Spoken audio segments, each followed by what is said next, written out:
Master minds commerce చదవాలనుకునే 10th inter విద్యార్థుల తొలి ఎంపిక.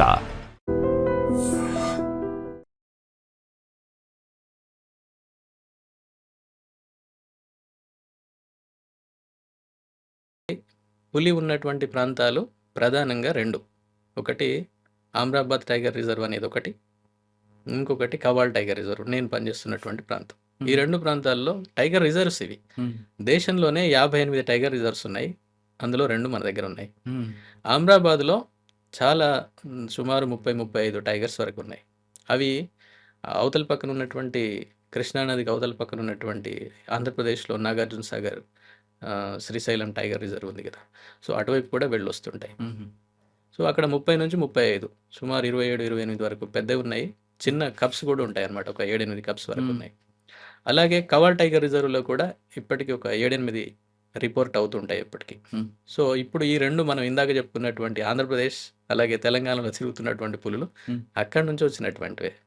అవి ఎక్కడి నుంచి వచ్చాయంటే మీరు ఇందాక చెప్పారు తడోబా అని. ఆ తడోబా అలాగే ఇంకోవైపు తిప్పేశ్వర్ అని ఒక ప్రాంతం ఉంటుంది.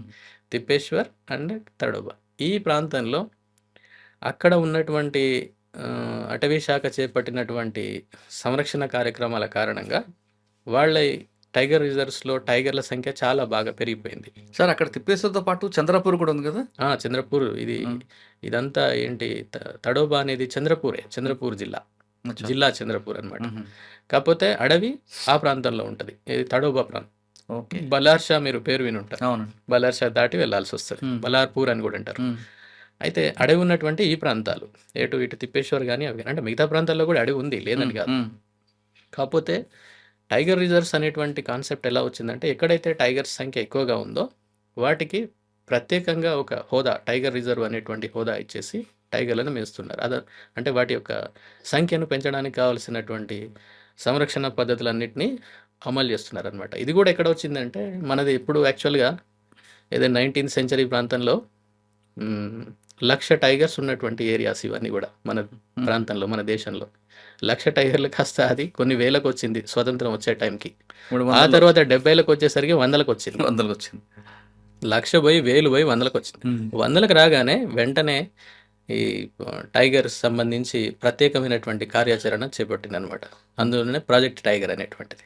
దాంట్లో భాగంగానే టైగర్ రిజర్వ్స్ ఏర్పడ్డాయి. ఓకే సార్, ఇప్పుడు కవ్వాల్ టైగర్స్ నుంచి ఇటు తెలంగాణకు వచ్చింది అనుకుందాం. ఇప్పుడు తిరుగుతున్న పులి సిద్దిపేట, యాదగిరిగుట్ట.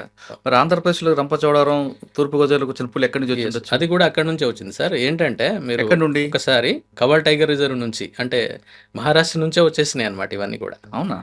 ఎస్. అయితే ఇవన్నీ కూడా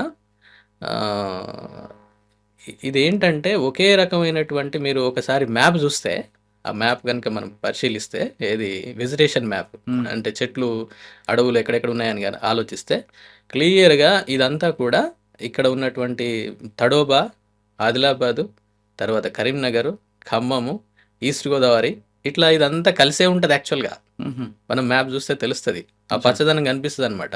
కాకపోతే రకరకాల కారణం వలన అవి మధ్యలో ఫ్రాగ్మెంటేషన్ జరగడము, లేకపోతే వ్యవసాయానికి మారిపోవడము ఇలా జరిగిందనమాట.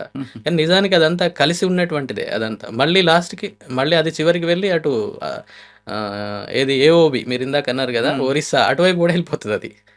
అట్లా ఇదంతా కనెక్టింగ్ ప్యాచెస్ ఇవన్నీ కూడా. అయితే ఇంకొకటి ఏంటంటే కొన్ని ప్రాంతాలు ప్రత్యేకంగా ఉన్నాయి. ఫర్ ఎగ్జాంపుల్ తడోబా, అలాగే మన దగ్గర కవాల్ టైగర్ రిజర్వ్, అలాగే ఛత్తీస్గఢ్లో ఇంద్రావతి టైగర్ రిజర్వ్.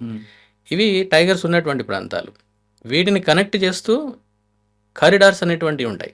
కారిడార్ అంటే వసారా అంటాం కదా, ఒక రూమ్ నుండి ఇంకో రూమ్కి వెళ్ళాలంటే మనం కారిడార్ నుంచి వెళ్తాం.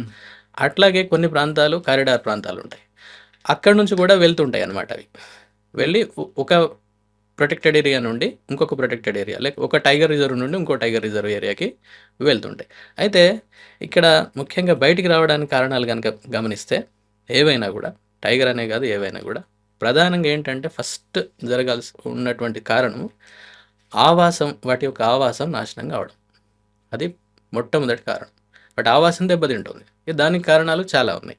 చెట్లు నరగడం కావచ్చు, లేకపోతే ఎంక్రోచ్మెంట్స్ కావచ్చు, ఇలాంటివి అన్నమాట. అలాగే కొన్ని జంతువులను చంపడం కావచ్చు, ఇలాంటివన్నీ. ఫస్ట్ ఆవాసం దెబ్బతినడం అనేటువంటిది ఒకటి. రెండవది ఆవాసం ముక్కలు కావడం. అంటే ఫ్రాగ్మెంట్ అయిపోతుంది. ఫర్ ఎగ్జాంపుల్ పెద్దగా ఒక పొడుగ్గా ఉన్నటువంటి ఏరియా ఉంది.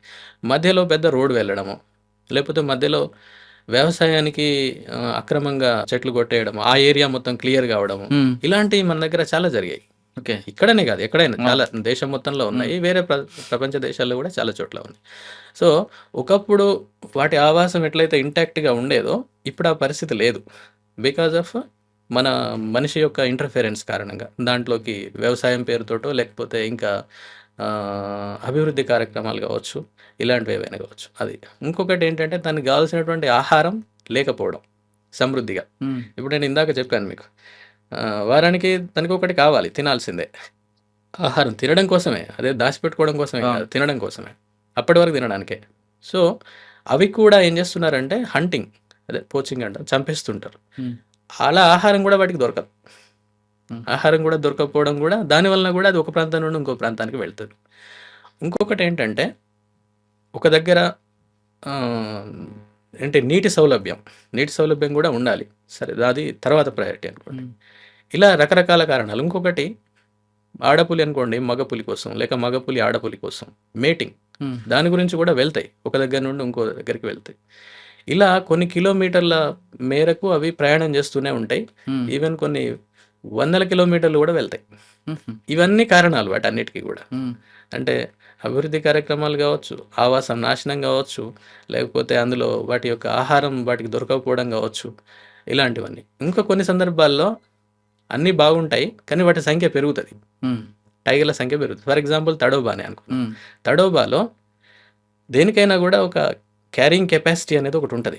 అంటే ఒక నిర్దిష్టమైనటువంటి ప్రాంతం ఉందనుకోండి, దాంట్లో ఉండాల్సిన జనాభా ఉండాలి, అంతకంటే పెరిగిందనుకోండి అవి ఉండలేవు. మనుషులు కూడా అంతే. ఒక నలుగురికి కట్టినటువంటి ఇంట్లో ఇంకో నలుగురు పెరిగారనుకోండి, ఇద్దరు పెరిగారనుకోండి, ప్రాబ్లం అయిపోతుంది ఆటోమేటిక్గా. ఇంకా ఇంత స్పేస్ కోసం మనం ప్రయత్నిస్తున్నట్టుగా అది కూడా. అదే టైగర్ విషయంలో ఏంటంటే ఇది టెరిటోరియల్ యానిమల్, దానికంటూ ప్రత్యేకంగా తప్పనిసరి కొంత టెరిటరీ ఉండాలి. అది ఎన్ని కిలోమీటర్లు ఉండాలి? ఎస్, అది ఇదివరకు కూడా నేను గతంలో మనం డిస్కస్ చేసాం ఈ విషయం. దానికి స్పెసిఫిక్గా ఉంటుంది అనమాట. ఇది అంతా కూడా సైన్స్ సార్, ఇదంతా కూడా ఎవ్రీథింగ్ ఈజ్ సైన్స్ ఓన్లీ. మనం అనుకుంటాం దాని గురించి మనకు తెలియక మాట్లాడతాం, కానీ ఎలా ఉంటుందంటే దానికి దొరికేటువంటి ఆహారాన్ని బట్టి దాని ఏరియా ఉంటుంది. ఫర్ ఎగ్జాంపుల్ ఒక 10 చదరపు కిలోమీటర్ల ఏరియాలో దానికి కావాల్సిన దుప్పులు, జింకలు, ఆహారం, నీళ్లు, అలాగే అన్డిస్టర్బ్డ్ హ్యాబిటాట్ అంటే డిస్టర్బెన్స్ లేనటువంటి ఆవాసం ఉందనుకోండి, చాలు, అంతే. ఇక అది మిగతా ఏరియాకి పోదు, ఇక అవసరం లేదు. ఇంకా 5 కిలోమీటర్లనే ఉందనుకోండి, 5 కిలోమీటర్లే దానికి కావాల్సినవి ఉన్నాయనుకోండి, ఆ 5 కిలోమీటర్ల వరకు దాని టెరిటరీని ఏర్పరచుకుంటుంది. ఒకళ్ళు మీటింగ్ కావాల్సిందే, లేకపోతే అంటే అది కూడా ఉంటే ప్రాబ్లం ఏం లేదు. సరే, ఒకవేళ కావాలనుకుంటే వెళ్తే వస్తుంది, అది అంతే. అలాగే ఇంకేంటంటే మగ పులి యొక్క టెరిటరీలో ఆడపులుల యొక్క టెరిటరీ కూడా ఉంటుంది, అలా కూడా ఉంటుంది. లేక వెళ్ళైనా వస్తుంది అది. ఓకే.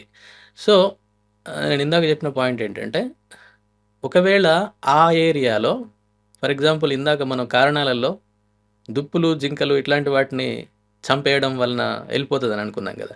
ఇప్పుడు ఇక్కడ ఏమవుతుందంటే కొన్ని దుప్పులు, జింకలు చనిపోయినాయి అనుకోండి, మనం చంపేసేటప్పుడు ఏమవుతుంది, దాని యొక్క ఏరియా 10 చదరపు కిలోమీటర్లు కాస్త 20 చదరపు కిలోమీటర్లు పెరుగుతుంది. పెరగడం వల్ల ఏమవుతుంది, మానవ ఆవాసాలు ఇంకేదైనా ఉంటే ఆ ఏరియా కూడా అందులోకి వచ్చేస్తుంది. అంటే దగ్గరలో అదే దానికి అంటే ఇంటరాక్షన్ అయ్యేటువంటి మనుషులతోటి ఇంటరాక్ట్ అయ్యేటువంటి ఛాన్సెస్ పెరుగుతాయి. ఎందుకు, ఇందాక చెప్పినటువంటి కారణాలు. సో అంటే దానికి దొరికే ఆహారాన్ని బట్టి, దాని యొక్క ఆవాసాన్ని బట్టి, దాని యొక్క టెరిటరీ ఆధారపడి ఉంటుంది. మీరు గమనించి ఉంటారు. అంటే దీనికి కారణం ఎవరు, మళ్ళీ మానవ కార్యకలాపాలే. మానవ కార్యకలాపాల వల్లనే అట్లా అవుతుంటాయి.